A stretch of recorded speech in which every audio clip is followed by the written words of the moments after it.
তোমার কতগুলো ইনভাইট দিছি, তুমি আসো না? তুমি কি জানো আমার বাবা কোটিপতি? চাইলে তোমার মতো 100টা বিভাজি ইউটিউবার কিনতে পারবে। তুমি আমার লগে ফাফড় নিবা আর আমি তোমার ফাফড় বিশ্বাস করবো, তাই না? তাহলে কালেকশন ভার্সেস কর, দেখ আমি কোটিপতির মেয়ে নাকি। ওকে ঠিক আছে, তাইলে শুরু করা যাক। আজ একটা বিরাট ফাটাফাটি হইব। বল ডাব্বা। হ্যাঁ ডাব্বা। তাহলে দেখ টপিলাইট পাসের আব্বা। তোকে কালেকশন ভার্সেস হারিয়ে খাওয়াবো ললিপপ, তাহলে এই দেখ আমার কাছে হিপ হপ। আরে ভাই কেমনে কি? আরে তুই ফ্রি ফায়ার খেলা বাদ দিয়ে খেলবি মার্বেল, এই দেখ আমার কাছে আছে ক্রিমিনাল পার্পল। क्या बात है सर, क्या बात है। আমার বাপের তো টাকার অভাব নাই, তুই যদি আমার সাথে 1 পয়েন্ট জিততে পারোস তাহলে তোরে 1 লাখ টাকা দিব।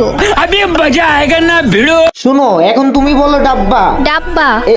এই যে দেখো তোমার ক্রিমিনাল পার্পেলের আব্বা। আরে বাহ, পোস্ট ক্রিমিনাল তো আমার কাছেও নাই, তোমার কাছে আছে, তুমি জিতছো। তোমার 1 লক্ষ টাকা দিতে আমি রাজি। बेटे बेटे